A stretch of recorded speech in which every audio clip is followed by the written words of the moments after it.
je suis dans le bureau de Denis Labouret, à Saint-Étienne, qui me fait l'honneur de m'accorder une interview exclusive sur son œuvre, sa carrière, sa pensée astrologique. On se connaît depuis l'enfance, enfin je veux dire depuis, je dirais 75, 60, je sais pas, par là, oui. Je me souviens d'une anecdote qui m'a toujours ravi. Alors j'étais en route pour le congrès du GRH. Je me souviens dans le train. Et alors je rencontre Denis Labouret et puis je lui dis oui, je suis Jacques Heilbronn, je suis Jean-Pierre Heilbronn. Il me dit vous seriez peut-être apparenté à l'astrologue Jacques Heilbronn, vous êtes peut-être son fils, je sais pas quoi.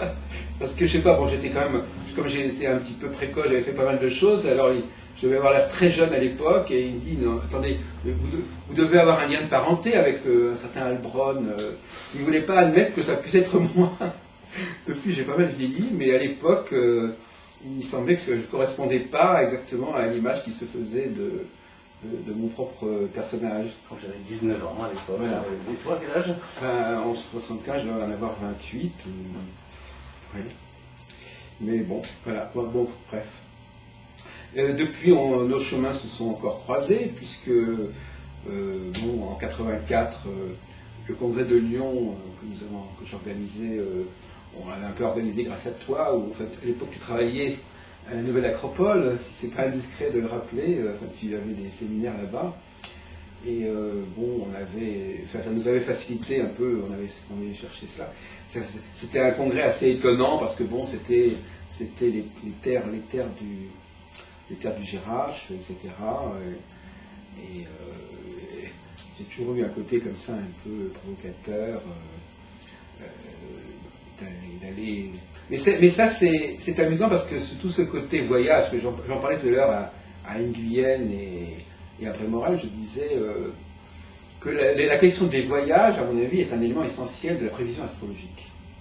C'est-à-dire que, actuellement, tu vas me dire que c'est une prévision complètement sagittarienne, mais je considère que, on va peut-être, moi, mon idée, c'est que le fait que les déplacements se multiplient, ou que des gens qui étaient éloignés, ou qui ne s'étaient pas vus depuis longtemps, se revoient, correspondrait à des phases.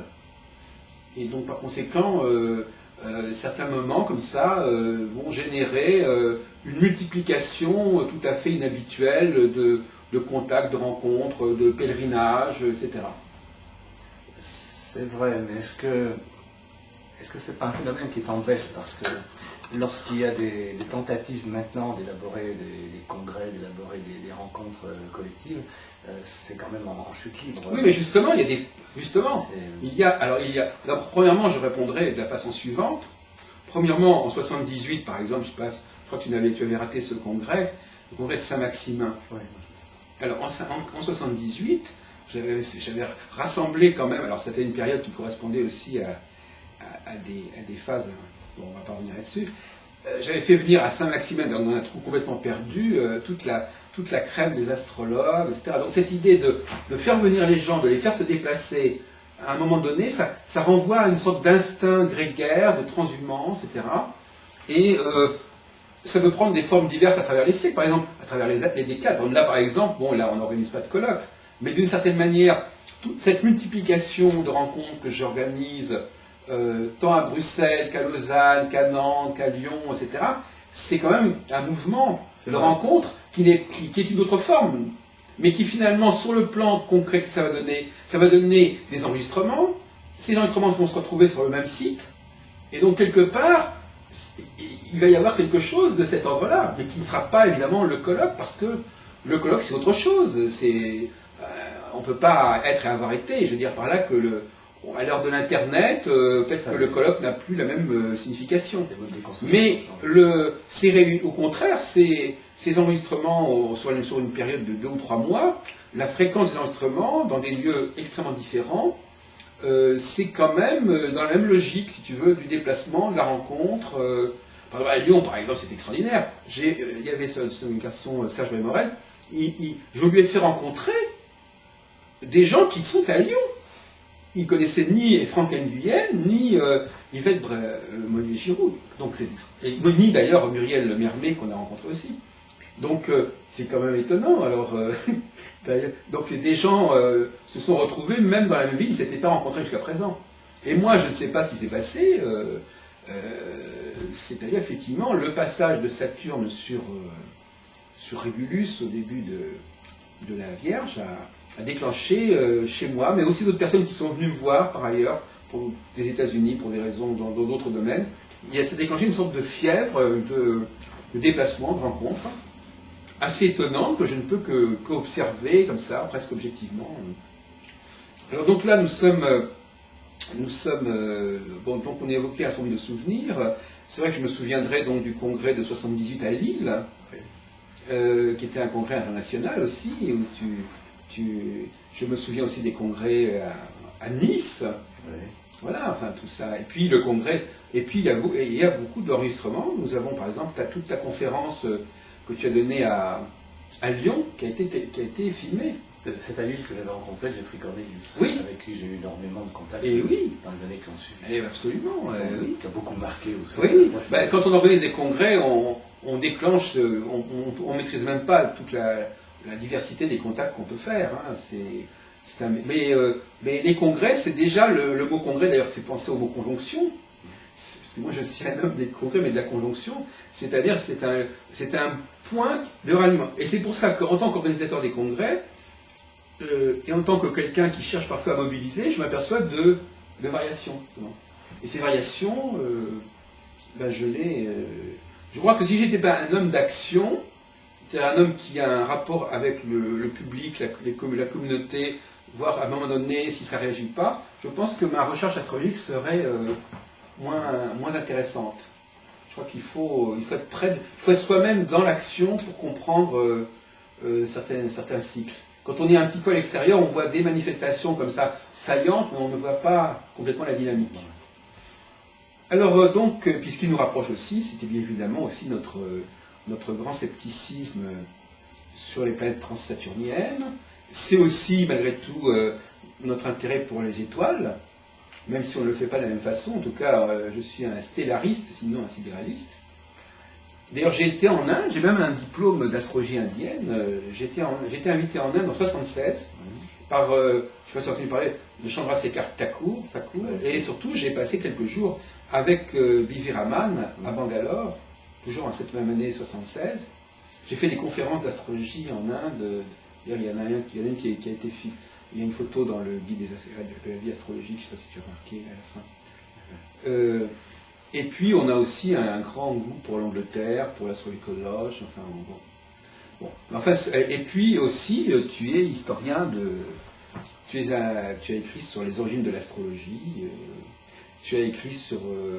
disons que dans le milieu astrologique, tu fais partie des historiens d'astrologie.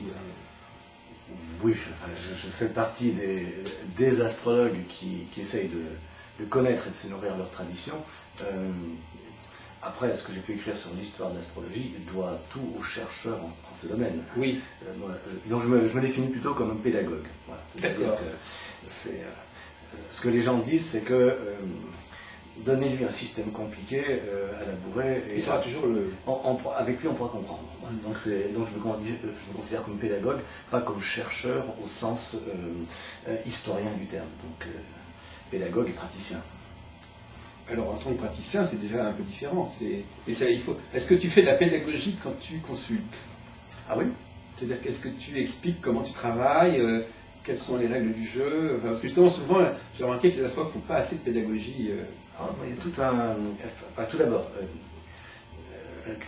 lors d'une consultation, je commence toujours par leur donner un ou deux points tout simples, mais qu'ils puissent comprendre. Je ne vais pas les bassiner avec des maisons et des maîtres de maison, mais quand je leur dis vous êtes ascendant Sagittaire, on divise le ciel en tranches comme une orange, l'ascendant c'est ce qui était juste à l'horizon quand vous êtes venu au monde, ça ils peuvent comprendre. Je leur dis vous êtes né lors de la pleine lune, vous êtes né lors de la nouvelle lune, c'est le rond blanc sur les agendas ou c'est le rond noir sur les agendas, ça ils peuvent comprendre. Donc je leur dis, vous savez, quand vous êtes né, la lune était juste dans le ciel à côté de Vénus, Vénus c'est l'étoile du Berger, ça ils peuvent comprendre. Bon. Ensuite, quand on est en cours de consultation, si je leur dis, voilà, pour l'instant, vous êtes dans une période, avec l'astrologie indienne, vous êtes dans une période qui est régie par Saturne. Alors Saturne, ça ne vous dit pas grand-chose. Qu'est-ce que c'est? Saturne, c'est la planète la plus lente de toutes celles que l'on peut voir. Donc ça a tendance à ralentir vos projets. C'est bon, c'est un mot d'achat? Non, c'est pas. Oui, c'est ça, oui. Donc Saturne, c'est la planète qui clôt le système. Donc c'est la peau au niveau du corps. Donc le Soleil, c'est la chaleur et la lumière. Donc c'est la vue, c'est la vitalité. Donc ça, ce sont des choses que les gens peuvent comprendre tout de suite. Et ça leur permet de comprendre la logique de l'astrologue sans nécessairement rentrer dans la technique. En fait, tu connais Jean-François Fatchine? Oui. Donc lui, il est très partisan de l'astrologie indienne aussi, et il nous a fait d'ailleurs sur Téléprovidence tout un cours sur les dashas, ça ou intérêt d'achat, c'est ça. Et lui, alors c'était paradoxal parce que lui, il élabore des logiciels extrêmement compliqués, et puis finalement, il préconise un système qui a une grande simplicité, avec des périodes qui varient d'ailleurs selon les planètes, et qui ne correspondent pas spécialement à des réalités astronomiques non plus, sinon le point de départ. Mais il en arrive à cette idée, ce qui montre bien que, tout à l'heure, comme on disait dans la rue, on disait, on parlait d'une cellule stratégique, pour quel genre de modèle on pourrait développer pour le public. C'est vrai que le public, il attend ce genre de choses, c'est qu'il attend que l'astrologue lui dise, voilà, vous avez une série de périodes, et puis chaque période commence à un certain moment, et puis après, il faut passer la période en question. Mais l'inconvénient des dashas, c'est que c'est à partir du thème natal. D'accord. Alors, et c'est pas de l'astrologie mondiale, le dasha. C'est juste. Enfin, en fait, après, je ne veux pas m'enfermer, disons, dans un système. Mais il y a deux choses. Il y a la consultation astrologique sous son versant, disons, strictement technique, c'est-à-dire ce que l'astrologue fait à partir du thème, et puis il y a aussi la façon dont c'est reçu par le consultant. Et le consultant, s'il est dans une période qui lui paraît complètement chaotique, il a sous les yeux le sentiment qu'il y a un ordre sous-jacent. Et cet ordre sous-jacent, c'est l'astrologie, c'est une machine qui fait du sens, qu'on entende en faveur de l'astrologie ou pas, mais c'est une machine à faire du sens. Et à partir du moment où il y a un sens, où il y a un ordre sous-jacent, psychologiquement, je dirais que c'est extrêmement... il y a une sorte de vertu thérapeutique. Il y a un effet qui n'est pas négligeable. Mais il ne visualise... Enfin, c'est-à-dire que... Est-ce qu'il y a une dimension visualisante là-dedans? Est-ce que tu lui montres, par exemple, le profil, la succession de ces phases? Oui, c'est par exemple... Tu sens ça sur ordinateur ou tu as un papier qui est prêt? Oui, c'est-à-dire, tu montres un schéma. Tu ne montres pas le schéma des dashas, par exemple? Alors, si ça m'arrive, c'est-à-dire, en fait, supposons que la personne elle soit juste... Alors, je rappelle, c'était des dashas, la vie est découpée en grandes périodes, donc la plus courte 6 ans, la plus longue 20 ans, et chacune correspond à une planète. Et ensuite, on redécoupe ces périodes en petits morceaux. Voilà, donc, mais si la personne, elle est en train de terminer une période de 19 ans, et que la personne elle est en face de moi, qu'elle me dit, écoutez, j'ai l'impression que pour l'instant tout fout le camp, il n'y a plus rien qui fonctionne, ce que je lance, ça retombe à plat, et puis ça fait 1 an et demi que c'est comme ça. Bon. Si à ce moment-là, je lui montre la feuille en disant, regardez comment ça marche, il y a des grandes périodes, et ça fait 1 an et demi que vous êtes dans le dernier morceau de la grande période actuelle. Et là, ça bute, et après c'est la suivante. Bon, là, donc tu as une feuille, là, voilà. Tu as une feuille de base qui... Moi j'ai le thème, j'ai les périodes et sous-périodes. Voilà. Voilà. Donc je lui montre, là, vous êtes dans la dernière sous-période de la grande période, c'est une finale, donc l'énergie est épuisée, là vous vous heurtez à un mur, mais une fois que vous rentrez dans la période suivante, on passe à une autre phase. Donc, et là, encore, ça fait du sens pour la personne. Mais totalement, mais le problème c'est que cette astrologie-là, elle est un petit peu... si tu veux, elle a des avantages et des inconvénients, c'est qu'elle elle est simple, c'est un découpage qui est simple, mais qui est un petit peu décalé par rapport à l'astrologie occidentale, par rapport à l'astrologie astronomique. L'idéal, ce serait de trouver des dashas qui correspondent aussi à des configurations astronomiques plus réelles. C'est ça ce que je cherche de trouver, c'est un compromis entre le dasha et la réalité astronomique. Après, c'est un autre problème. Donc là, c'était pour expliquer cette notion de sens et ce que je montrais, ce que je disais aux consultants.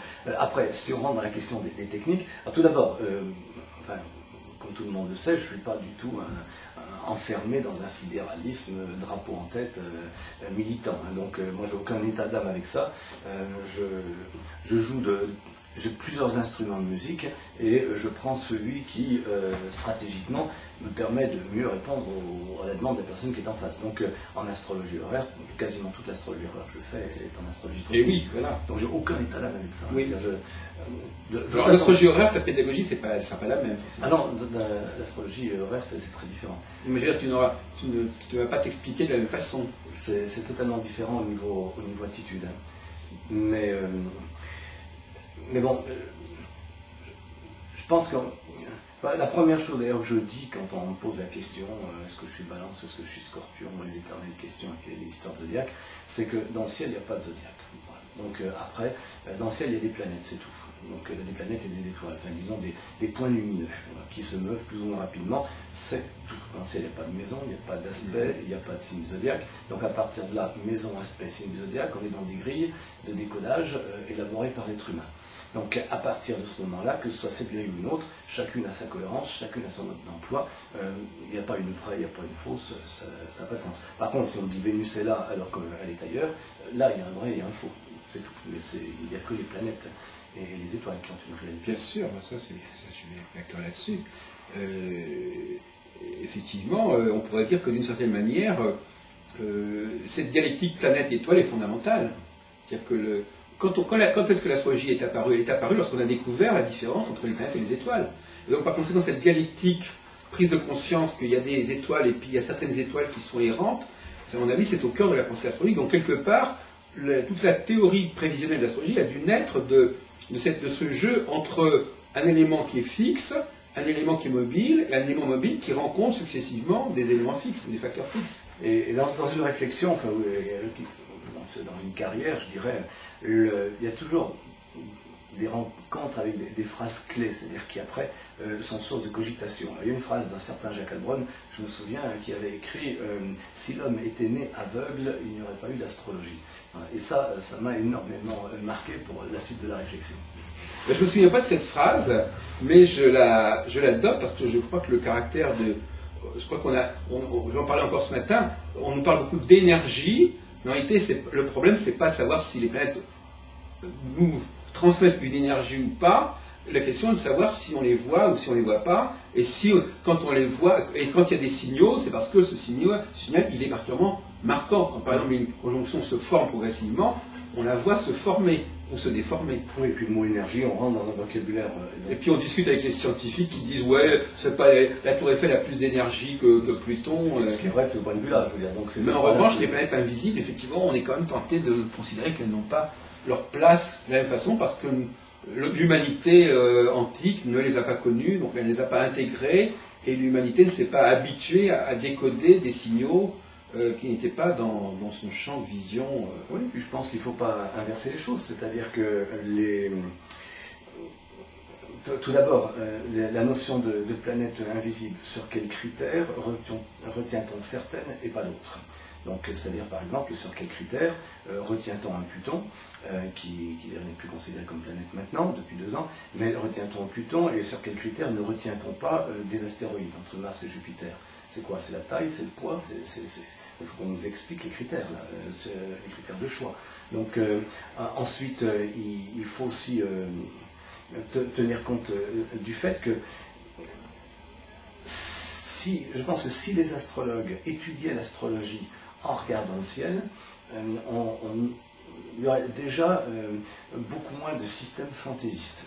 C'est-à-dire que moi, c'est un exercice que je fais avec mes élèves quand le climat s'y prête, c'est qu'on sort dehors le soir quand la nuit tombe, on regarde le ciel, et puis je leur dis, voilà, si vous avez en face de vous maintenant quelqu'un qui vous pose une question, qu'est-ce que vous lui répondez avec le ciel tel qu'il est autour de vous?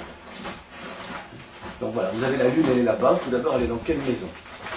Bon, donc elle est à mi-chemin entre la culmination et le coucher. Bon, elle va être en maison 8. D'accord. Cette lune, c'est un dernier quartier. Le dernier quartier est le carré du soleil.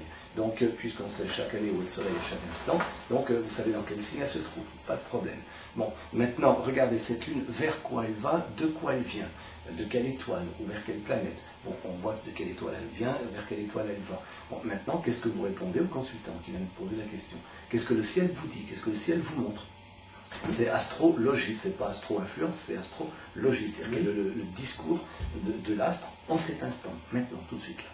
Et je dirais qu'après, quand ils ont un thème entre les mains, ils n'ont plus une série de hiéroglyphes crachés par une imprimante, mais ils ont, je dirais, une sphère de lumière dans les mains. Ils ont pigé que les maisons, c'était la croissance et la décroissance de la lumière dans la journée. Ils ont pigé que le zodiaque, c'était tropique, c'était la croissance et la décroissance de la lumière dans l'année. Ils ont pigé que les étoiles et les planètes, c'est des petites touches de lumière dans le ciel. Et donc, ils ont un jeu de lumière. Parce qu'il est quand même aberrant que certains vous disent, voilà, j'ai 20 ans d'astrologie, et vous me dites, tiens, voilà, le soleil, il est là, il est dans quelle maison? Il n'en a pas la moindre idée. Alors, qu'est-ce que c'est qu'une maison? C'est un champ d'expérience. Attendez. Qu'est-ce que c'est qu'une maison? Dans le ciel. Je sais pas. Ça, c'est tout à fait anormal. Mais alors, à propos des maisons, tu connais un peu les travaux de Dorsan, je crois, sur l'inversion des maisons. Oui.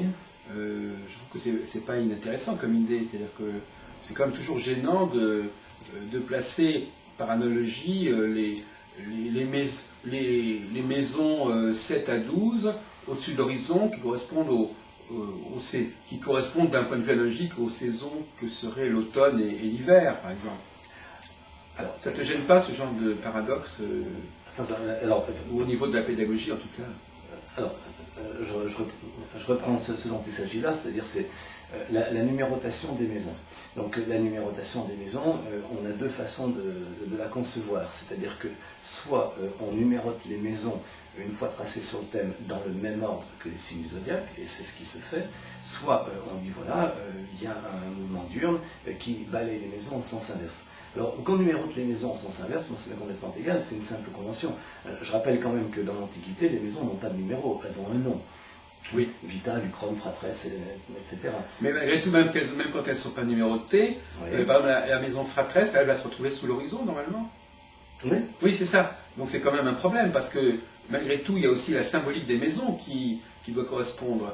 Parce que, par exemple, moi je dis toujours, pourquoi la maison de la mort ou la maison des voyages est-elle, qui implique quelque part une disparition, c'est-à-dire qu'on perd de vue quelque chose, pourquoi est-ce que c'est justement dans les maisons qui sont censées être les plus lumineuses, et pourquoi les frères et sœurs et l'entourage, qui sont justement ce qu'il y a de plus proche, de plus visible, c'est dans les parties les plus sombres. Ce ne sont pas les plus lumineuses, c'est pas la même logique, c'est-à-dire que la maison 8 est une maison qui ne reçoit pas, qui n'est pas en aspect avec la maison 1, donc c'est une maison qui n'est pas irriguée par la lumière, donc le chaos, il gagne sur le cosmos. Ensuite, dans l'ordre chaldéen des planètes, c'est-à-dire quand on met l'analogie entre les planètes dans le système géocentrique et les maison 8, c'est Saturne.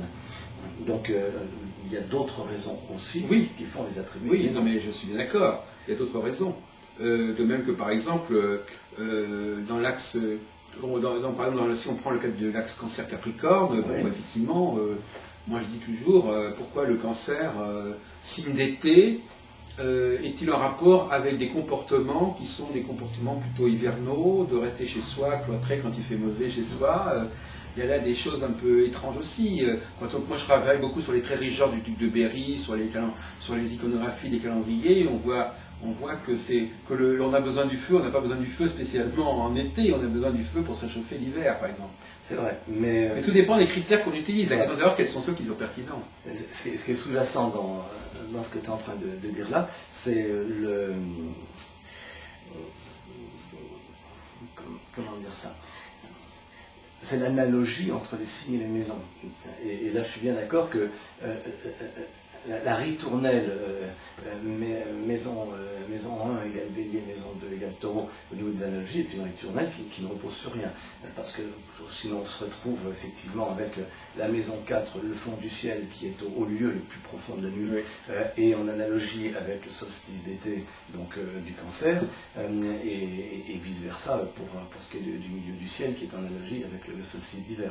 Donc ça repose sur rien. Culpeper, il a un paragraphe qui est remarquable là-dessus, où il montre que cette analogie est en train d'apparaître dans les textes astrologiques, es en train de dire, c'est une Oui, c'est l'astrologie populaire. L'astrologie populaire, c'est d'abord, cette correspondance est apparue dans l'astrologie populaire, effectivement, au XVIe siècle. Et il dit, livre d'Arcanda, il y avait déjà de correspondance. Il dit, je le démontre de façon extrêmement simple, c'est-à-dire que si je prends une planète et que je regarde dans une planète maléfique, etc., bon, dans Lion, qui est-ce qui est affligé? Est-ce que ce sont les enfants parce que Lion égale le 5e signe, ou est-ce que c'est le père parce que Lion est le domicile du soleil?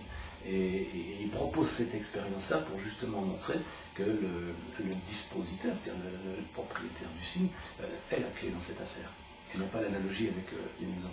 Oui, bon, d'accord, mais d'un autre côté, par exemple, je pose une autre question, le bélier, par exemple, pourquoi le bélier, l'animal bélier, correspond-il au début du printemps, alors que par exemple dans le calendrier des bergers ou des bergères, on trouve le bélier, la tombe du bélier plutôt en été, parce que c'est à ce moment-là qu'on on enlève la laine des béliers parce qu'il fait plus chaud. Il y a parfois des choses qui ne correspondent pas. Moi de toute façon, j'ai l'explication pour ça. Je vais te la soumettre. C'est que le zodiaque nous a été transmis par les astronomes en particulier. Et les astronomes, pour eux, les signes zodiacaux, c'était simplement une façon de nommer certains secteurs du ciel, et ils n'en avaient rien à faire de savoir dans quel ordre ils nous le transmettaient. Je pense qu'il faut, ça c'est un de mes chevaux de bataille, je pense qu'il faut se méfier, il faut repenser la relation entre l'astrologie et l'astronomie, de même que par exemple comment les planètes ont été nommées. Je ne parle pas des planètes récemment, je parle des planètes de l'Antiquité. C'est pas d'une cohérence évidente qu'on ait choisi ces planètes-là ou ces dieux-là pour les planètes en question. Moi, j'ai l'impression que les astronomes de l'époque, parce qu'on dit toujours les astronomes c'est la même chose, moi je dis que c'est pas du tout la même chose, les astronomes de l'époque, ils voulaient dénommer, ils voulaient baptiser d'une manière ou d'une autre des parties du ciel, des astres, et ils l'ont fait plus ou moins n'importe comment. Je suis d'accord, et dans les bouquins que je peux écrire, tu ne verras jamais la moindre justification des attributs d'une planète ou d'un signe par la mythologie. Voilà. C'est-à-dire que Donc là, tu es assez fidèle à notre ami Nicolas, quelque part. Enfin, une approche un petit peu... Oui, enfin bon, j'ai une approche symbolique. Non, je suis plutôt... symbolique au sens platonicien du terme. C'est-à-dire, le lion, roi des animaux, certes, mais le lion passe les 3/4 de son temps à dormir dans la nature. Bon. Donc le bélier, certes, mais manque de chance, le bélier tel qu'il était représenté, il était au repos et la tête tournée en arrière. C'est plutôt le mouton ou l'agneau. Ouais. Il y en a un qui fonçait, c'était le taureau par contre. Oui. Donc là, je ne crois pas du tout à cette analogie, voilà. C'est-à-dire c'est pas parce qu'on a l'étiquette bélier que ça donne tel caractère. Oui. C'est domicile de Mars, exaltation du soleil. Alors, on peut discuter sur la pertinence, mais je veux dire, c'est ça. Et tout à l'heure, je faisais une allusion aux planètes. C'est pourquoi Mercure a-t-elle des attributs qui sont les siens? Eh bien, si on met la Lune à part, c'est l'astre qui va le plus vite, c'est l'astre qui fait le plus de mouvements désordonnés en apparence. Pourquoi la Lune fait-elle les esprits changeants? Parce que c'est l'astre qui change le plus de forme et plus rapidement, et ainsi de suite. C'est un peu la démarche de Nicolas. Nicolas, il a ce qu'on appelle le système RET, c'est bien, il essaie de déterminer que la signification de la planète est fonction de sa vitesse, de sa distance, et pas forcément de son nom.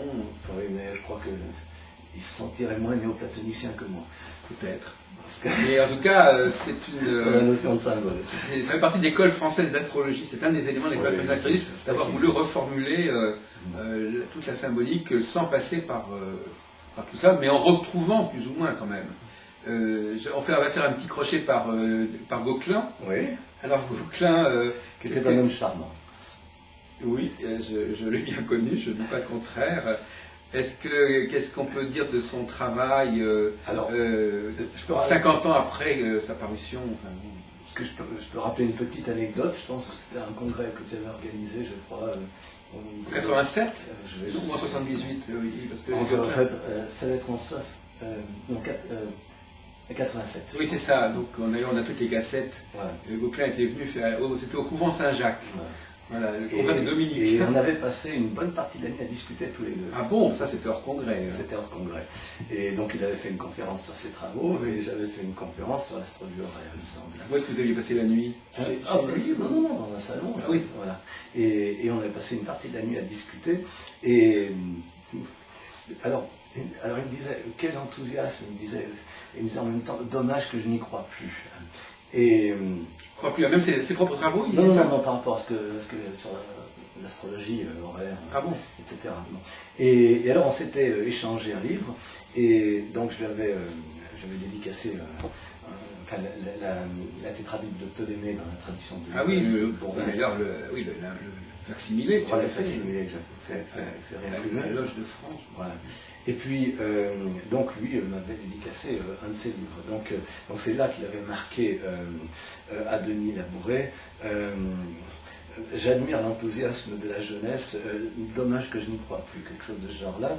Et puis, donc moi je lui avais dédicacé un ouvrage en disant que dans l'Ancien Testament, et c'est resté une tradition dans les tribus berbères, on estime que les recensements étaient interdits parce que compter les moutons accroissait leur taux de mortalité. Voilà. Oui, donc lui il faisait des statistiques, donc il était... Donc, c'est vrai que c'est un interdit dans la Bible, le recensement, oui, tout à fait. Même des hommes aussi. Oui.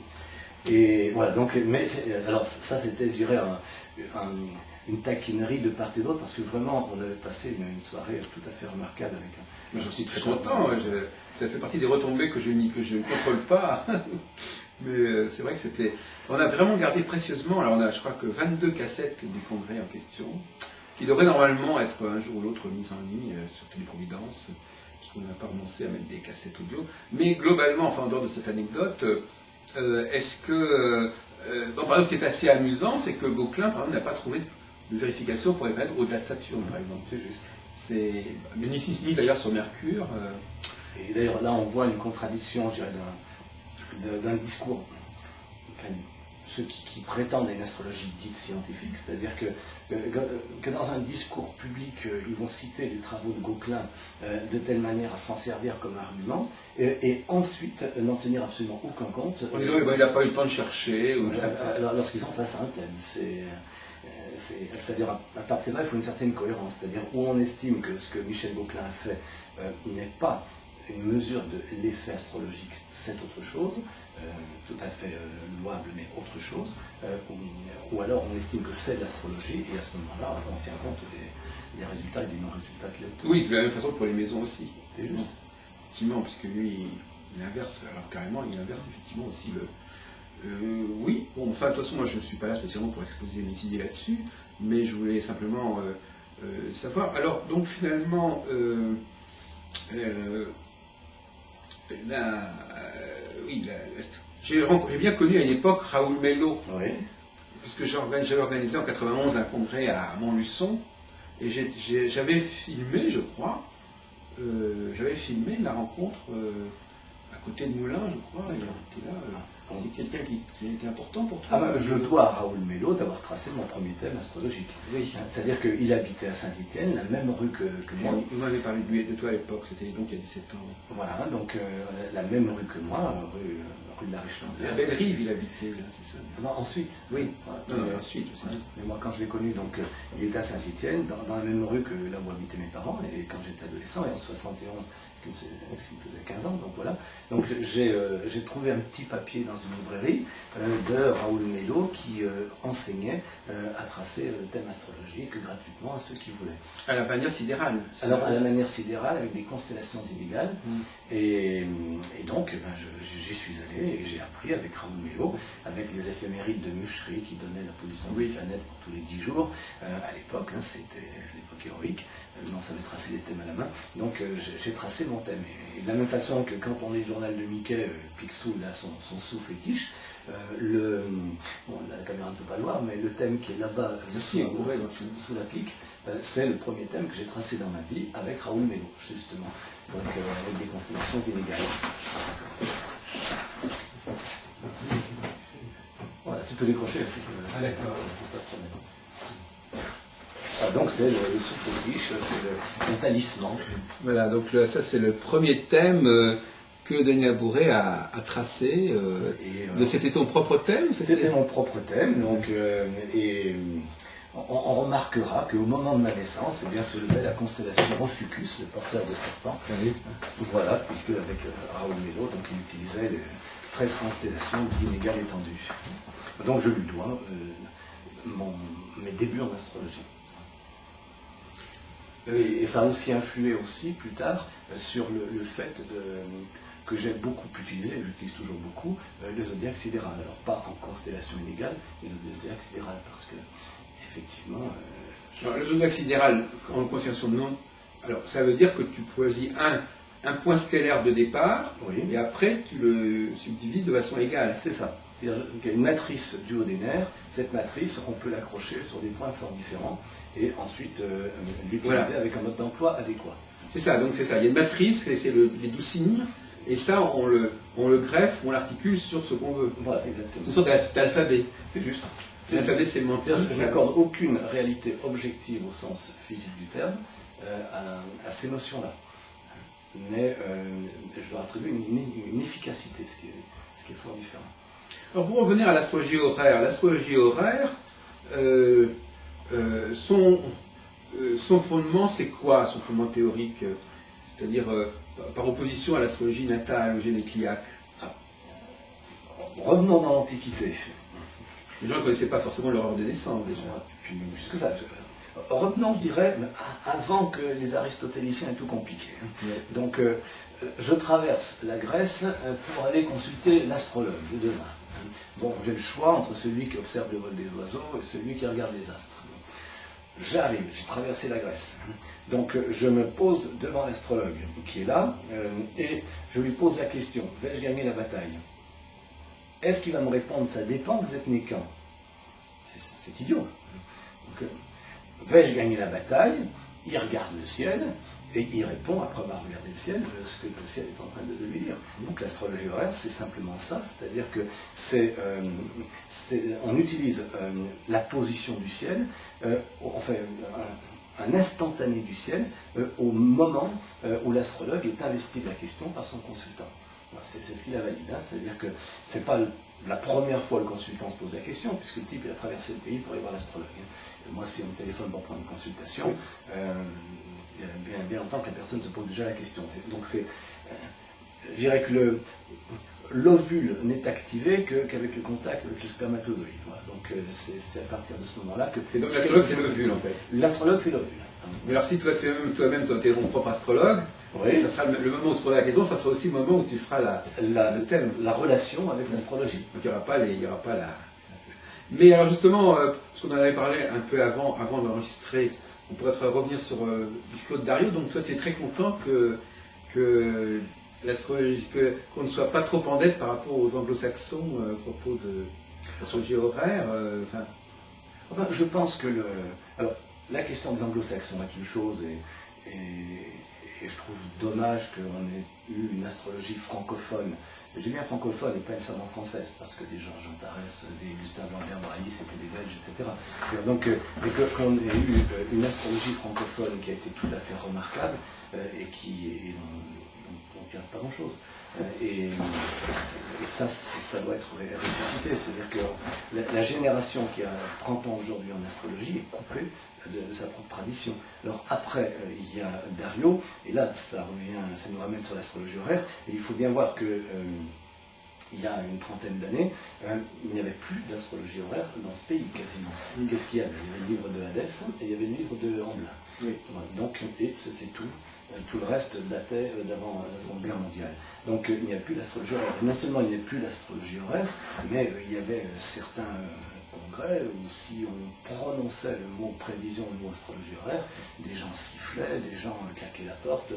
Il fallait voir quelle était l'ambiance à l'époque. Donc je dirais que depuis 30 ans, on a réussi à rétablir l'astrologie horaire dans ce pays. Et ça, c'est dû au boulot qu'on a fait, certes, mais c'est dû aussi à un certain nombre de textes. Alors, c'est dû, entre autres, aux anglo-saxons, grâce notamment à Olivia Barclay qui vendait William Lilly sous le manteau en cachette dans les réunions de l'Astrological Lodge of London pour ne pas se faire repérer par... je dirais, la nomenclature astrologique. Est-ce que c'était un ouvrage qu'il ne fallait pas lire, la Christian Astrology C'était une époque... C'était paradoxal, c'est un peu comme nous avec Nostradamus. Ouais. C'est un personnage qui est à la fois très connu et en même temps qui sent le soufre. Tout ce qui était prévision à l'époque, hein, c'était terrible. l'état d'esprit.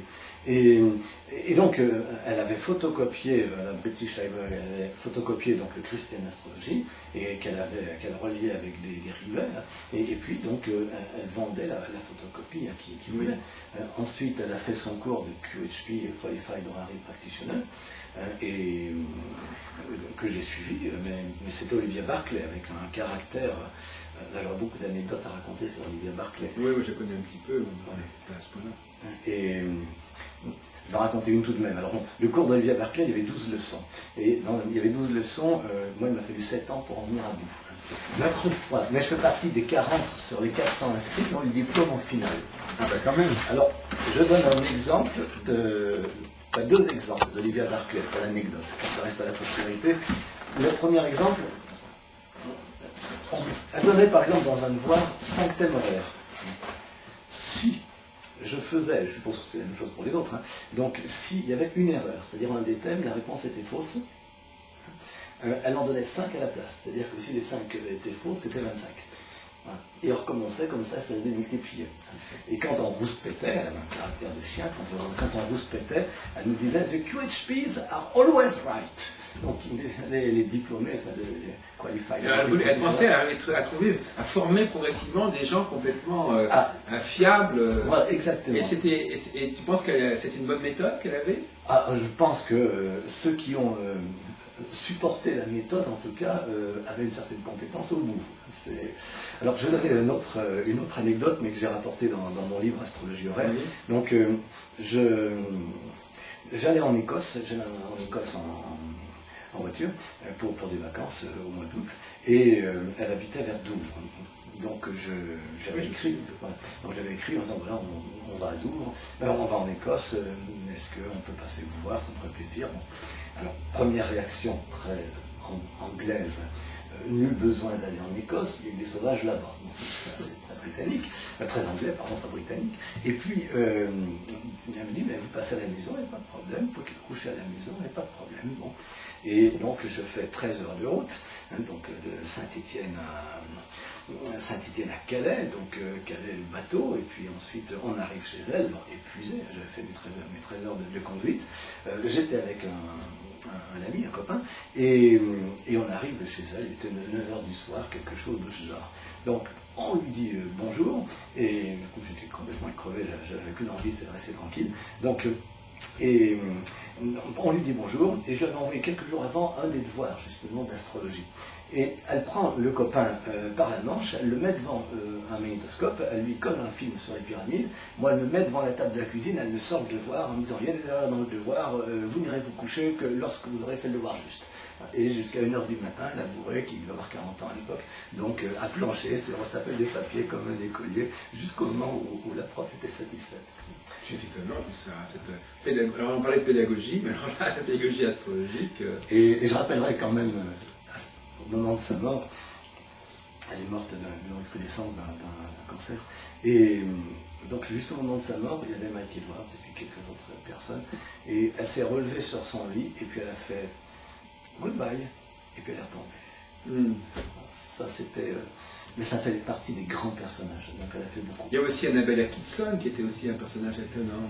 Oui, mais que j'ai moins connu là. Qui organisait tous les ans cette fameuse journée d'histoire d'astrologie pour la John Lodge. Une femme comme ça qui était... Peut-être une petite précision, quand on parle de Astrological Lodge, il s'agissait à l'origine donc de la branche astrologique de la Société théosophique qui était fondée par Alain Leo. Oui. D'ailleurs, à ce propos, effectivement, ce sont les Anglais qui nous ont contaminés au niveau des transsaturniennes, en fait. C'est paradoxal parce que c'est eux qui étaient en contact avec l'Inde, mais c'est eux aussi qui se sont entichés de... moi, j'ai bien écrit là-dessus. Ils ont été très marqués notamment par la Révolution française, par Napoléon, et à partir de ce moment-là, c'était tellement fondamental pour eux qu'ils ont voulu expliquer ça par l'astrologie. Moi, je trouve ça, j'aimerais savoir ce que tu en penses, on retombe dans une sorte d'astrologie. Les gens vous disent « Ah oui, cette planète est apparue à un moment donné, alors qu'on était dans un système de l'astrologie où les astres étaient connus depuis toujours, et il y avait une cyclicité qui est régulière, tout d'un coup, on entre dans une forme d'astrologie où l'apparition de l'astre... Au XVIe siècle, on parlait des nova stella, des nouvelles étoiles. On a une sorte d'astrologie de présage qui vient complètement casser cette cyclicité astrologique et on est vraiment entré dans une sorte d'une autre astrologie, qui est une astrologie comme ça. On attend la dernière planète qui va nous annoncer quelque chose parce qu'elle aura reçu un certain nom à un certain époque. Oui, et puis aussi, la dernière planète, c'était enfin la clé qui expliquait pourquoi les astrologues avaient des échecs. Donc, oui, bien sûr. C'est très commode. Quand on regarde les attributs donnés à Pluton, les attributs donnés à la Lune noire, on se rend compte que les pauvres se sont retrouvés tous les deux ramassant tout ce que l'homme avait de plus glauque dans son inconscience. C'est-à-dire qu'on a projeté dessus. Après, ces notions de il y a de nouveaux modes de vie, il y a de nouvelles planètes, bon, je dirais que la découverte de l'Amérique et la Renaissance, c'est quand même pas rien. Voilà. On s'en est dispensé, que la naissance de Bouddha, du Christ, de qui on veut, donc le Christ s'est satisfait d'une conjonction de 3 bonnes vieilles planètes pour les étoiles d'image pour se signaler, mais la psychanalyse, il a fallu une planète, voilà. Elle toute seule.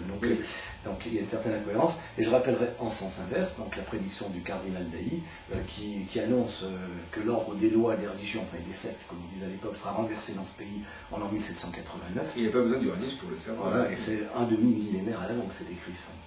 Oui, c'était en 1414. Ils ont 375 ans. Mais c'est vrai aussi, quand on essaie de comprendre ce mécanisme, parce que ce que tu disais est très juste, c'est-à-dire que quand on vient à la Mésopotamie, il y a 2 types d'approche du ciel. Il y a la cyclicité, et puis il y a les choses signifiantes qui sont les phénomènes inhabituels. C'est-à-dire une éclipse, une comète, une étoile filante, ça c'est un phénomène particulier, donc c'est signifiant. Tant que c'est un cycle banal, je dirais, il ne signifie rien. Les dieux se manifestent par un mouton à 5 pattes qui est dans le troupeau. C'est la tératologie.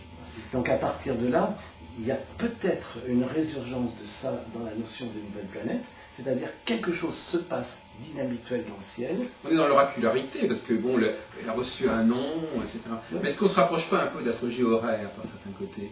Parce que l'astrologie horaire, c'est pas aussi une logique comme ça de regarder ce qui se passe dans le ciel à ce moment-là. C'est vrai, mais c'est le moment où ça apparaît qui compte. Oui. Et ensuite, il y a une dynamique. Alors, pour revenir à ce que tu disais sur l'astrologie horaire, donc quand on l'a reconstruite dans ce pays, on l'a reconstruite avec un certain nombre de textes. Donc, c'est toi qui m'avais communiqué le texte de Dario. À l'époque, tu habitais Paris, je crois. Oui, j'ai tenu 10 mois. Ah oui, quand même, d'accord. Après, j'ai repris ma valise, je suis revenu dans la campagne. Et donc, l'introduction au jugement des astres de Dario, tu as fait une postface d'ailleurs assez développée. Voilà. Et qui a été un des ouvrages importants pour reconstruire l'astrologie en France, sans négliger les William et les autres, attention. Mais il faut, on ne canonise pas un auteur. C'est l'attitude de l'astrologie traditionnelle, c'est se nourrir de l'expérience acquise pour aller plus loin. Ce n'est ni oblitérer l'expérience acquise, ni canoniser un auteur qu'on a copié. Alors, essayons de revenir un peu au niveau de l'histoire de l'astrologie, parce que c'est quand même un exercice auquel tu t'es pas mal exercé et entraîné. Comment tu expliques Est-ce qu'il y a eu un déclin de l'astrologie pour toi au XVIIe siècle? Et comment est-ce que l'astrologie est revenue? Enfin, c'est une question de bateau. C'est une question de bateau, mais je veux dire, j'aimerais bien savoir comment tu... Parce que c'est un truc, une sorte de pont aux ânes, tout le monde se demande comment ça s'est passé, comment tu expliques ça. Est-ce qu'il y a eu vraiment déclin? Est-ce qu'il y a eu vraiment interdiction? Quelles ont été les causes? Comment c'est revenu? Est-ce que c'est revenu? Je ne pense pas qu'il y ait eu interdiction. Enfin là, tu connaîtras mieux la question que moi. Oui, non, mais je veux savoir comment toi tu... Moi, j'ai plus une approche un peu philosophique, disons. C'est-à-dire que je constate une chose, c'est qu'on a quand même eu une civilisation à laquelle la pensée platonicienne a beaucoup contribué pendant une bonne dizaine de siècles, qu'ensuite on a quand même, je dirais, l'irruption d'une pensée aristotélicienne qui conduit tout droit, non pas dans sa physique, mais dans sa logique, donc aux sciences naturelles telles qu'elles sont aujourd'hui, c'est-à-dire où le monde n'a plus de profondeur. Et à ce moment-là, tout tombe. Quand je dis tout tombe, c'est tout ce qui exige une profondeur. L'alchimie tombe, l'astrologie tombe. À cause de quoi? Excuse-moi, je n'ai pas suivi. Je dirais à cause de l'influence de la philosophie aristotélicienne, qui finit de supplanter complètement tout ce qui était d'origine platonicienne. C'est-à-dire, en fait, pour ça... Oui, tu peux être plus pédagogue. Plus pédagogue, c'est très simple. C'est-à-dire que si... comment dire ça, tout ce qui m'apparaît autour de moi, certes, c'est une réalité physique, mais cette réalité physique a une profondeur. Bon. C'est-à-dire que cette réalité physique est puisque je vois le monde avec des yeux physiques, des yeux de chair, je vois ce monde, je vois des choses physiques, des choses matérielles. Mais à la limite, si je voyais ce monde directement avec une forme d'intuition directe, eh bien, je verrais autre chose à cet endroit-là. Bon. Donc, eh bien, cette notion de profondeur du monde, je simplifie un petit peu, mais ça, donc, c'est Platon, les néoplatoniciens. À partir du moment où je dis que quelque chose que je vois s'explique par la profondeur qui est derrière, là, je suis platonicien. Je simplifie. Hein. À partir du moment où je dis ce qui est physique s'explique par ce qui est physique, c'est-à-dire que je fais une science qui est plate, il n'y a plus de profondeur, à ce moment-là, je simplifie encore, aristotélicien. Donc, on va là directement vers le développement des techniques qui ont leur valeur, mais on va aussi dans l'oblitération de tout ce qui implique. Ça revient un peu à ce qu'on disait tout à l'heure sur le visible ou l'énergétique. Aristote privilégierait l'énergétique, c'est-à-dire la cause à effet au niveau des énergies qui passent, alors que Platon, ce serait plutôt la perception des signaux, quelle que soit la profondeur du champ, du moment qu'on les voit, du moment qu'on les relie, du moment que le signe est capté, c'est bon. Et ça, c'est très clair, par exemple, avec Thomas d'Aquin. Pour Thomas d'Aquin, si ce que dit l'astrologue, eh bien, c'est une influence physique des astres qui en est la cause, et si les astres en sont la cause physique, l'astrologie est légitime. Sous-entendu, elle fait partie des sciences, donc dans les gens ne pas s'en mêler, voilà, à part sur la notion du libre arbitre.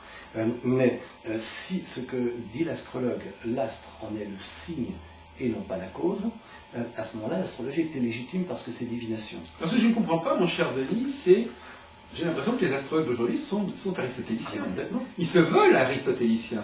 Complètement. Donc finalement, on pourrait dire que d'une certaine manière, ils ne se reconnaissent pas dans ce déclin du platonisme, puisque finalement, eux-mêmes, ils ont rattrapé le train de l'aristotélisme à leurs risques et périls. Oui, ce qui est très rigolo, c'est de dire justement, dans la mesure où l'astre est l'influence physique, donc ça, automatiquement, on est obligé d'en déduire que c'est une des multiples influences physiques dans l'être humain. Parce que quand ils disent que par exemple, les planètes agissent même à notre insu, même quand on ne les connaît pas, même quand on les a pas identifiés, on est en plein dans l'aristotélisme. C'est juste, mais c'est aussi quand ils disent par exemple on ne peut pas faire de prévision ou bien sus à l'astrologie horaire, c'est aussi parce qu'ils sont dans cet héritage aristotélicien où on doit tout expliquer par une cause physique. Oui.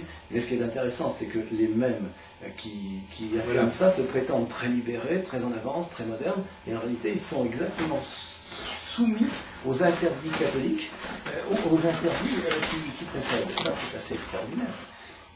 Ils ne s'en sont pas libérés. Oui, mais effectivement, moi je suis en faveur d'un sens, je trouve que ton exposé est très clair. Donc j'ai fait un peu de philosophie, j'étais platonicien sans le savoir. Je n'avais pas relié la notion de Platon à l'idée de profondeur. Alors que, justement, il n'y a pas besoin de profondeur pour Platon, c'est ça. C'est une sorte de livre ouvert. Voilà, c'est-à-dire, en fait, chaque chose. Il y a des signes qui se forment, mais il n'y a pas de question de distance. En fait. Voilà, et Plotin, donc, quelques siècles plus tard, donc, Plotin explique. Voilà, c'est ça, donc, c'est-à-dire, bon, dans la ligne de Platon, les astres sont comme les lettres d'un gigantesque alphabet qui forment des mots et que l'astrologue décode. Donc les astres sont les signes et ils ne sont pas la cause physique. Donc lorsque avec de l'idéologie je dis voilà vous avez une tâche ici, il y a un problème au foie, eh bien c'est parce que chaque partie du corps fait partie d'un ensemble vivant. Donc dans le néoplatonisme on va considérer que l'univers donc a une vie et qu'en même temps, chaque chose a sa raison d'être. Donc si j'extrais un petit morceau de cet univers, je peux savoir beaucoup de choses sur tout ce qui est en interrelation avec lui. Mais ce que je veux dire par là, c'est que dans le platonisme, c'est l'astre et le signe. Dans l'aristotélisme, l'astre est la cause physique. Voilà, c'est ça. Non, mais effectivement, moi je suis très très platonicien, mais, et d'ailleurs je me bats souvent avec les astrologues contre cette idée d'une influence qu'on ne connaît pas, qu'on n'a pas décodée, qui s'impose comme ça à nous, c'est quelque chose qui m'est assez insupportable. Et alors justement, puisqu'on continue un peu dans le domaine historique, est-ce que toi tu as, bon, puisque tu as des élèves, comment tu expliques alors, cette fois-ci, là tu nous as très bien expliqué le déclin de l'astrologie, mais comment tu expliques l'apparition de l'astrologie à ce moment-là? Est-ce que les hommes ont commencé à comprendre certains signes, ou est-ce que ce sont eux qui les ont fixés, ces signes? On en a encore parlé ce matin de la question, parce qu'on a parlé avec Alain Nguyen qui fait de l'astrologie chinoise, et il disait, finalement l'astrologie chinoise, elle est abstraite, et justement son abstraction militerait en faveur du fait qu'elle est l'œuvre des hommes, et non pas, ce sont les hommes qui l'ont inventée. C'est la question de est-ce que l'astrologie a été inventée par les hommes ou est-ce qu'elle a été découverte par les hommes? Alors, je pense que je prendrais une position médiane. Oui. C'est de dire que l'astre, ce n'est pas un support de projection psychologique qu'on peut affubler de n'importe quel attribut. Et puis de dire, voilà, à partir du moment où il y a une communauté majoritaire qui a attribué telle signification à telle planète, ça se met à fonctionner. Ça, j'y crois pas. Et je pense que justement, dans l'univers, chaque chose a sa raison d'être. Et à partir de là, l'astre nous dévoile lui-même son propre sens. C'est ce que j'expliquais pour Mercure, pour Saturne, oui. pour la Lune, etc. Oui. C'est-à-dire que l'astre nous dévoile son propre sens. À partir de là, il y a l'aspect humain. Alors, qu'est-ce que c'est que l'aspect humain? En quoi consiste un système divinatoire? Là, je me fais encore fusiller par le milieu, mais en parlant de divination. Mais en quoi consiste un système divinatoire? Il faut que je sélectionne un alphabet, c'est-à-dire un jeu de symboles, limité en nombre, mais dont les combinaisons peuvent représenter toutes les situations possibles. Donc ça peut être 16 figures de géomancie, ça peut être 22 lames du tarot, ça peut être les 7 planètes. C'est-à-dire que je sélectionne un clavier symbolique qui, en l'occurrence avec l'astrologie, correspond à une réalité physique, les planètes, et à partir de là, il y a un jeu qui se fait entre l'univers et moi, c'est-à-dire que les astres deviennent une sorte de langage entre ce que le ciel exprime et ce que j'en comprends. C'est difficile à expliquer ça, mais tant qu'on pense que l'astrologie, c'est une science naturelle dont les vilains scientifiques ne veulent pas reconnaître la réalité et qu'il suffit d'appliquer les règles pour avoir des résultats, on est cuit. On est cuit parce que ça n'est pas ça, l'astrologie. Sinon, il suffirait de donner à un ordinateur toutes les règles et il sortirait des interprétations autrement plus intéressantes que celles qu'on peut actuellement sortir par informatique. Quand un astrologue à certains moments, va faire une interprétation brillante, brillantissime, à tout trouver. Telle époque, vous arrivez ceci, telle époque, vous arrivez ça, tout est juste. Il raccompagne le client à la porte, et puis, en discutant du tout de rien, il lui dit, oui, parce que bon, vous qui êtes né au petit matin à 5 heures, c'est un peu tôt pour la maman, et puis le client non, je suis né à 17 heures. Ah oui. Bon, le thème était faux. Le thème était faux, mais l'interprétation était juste. Bon.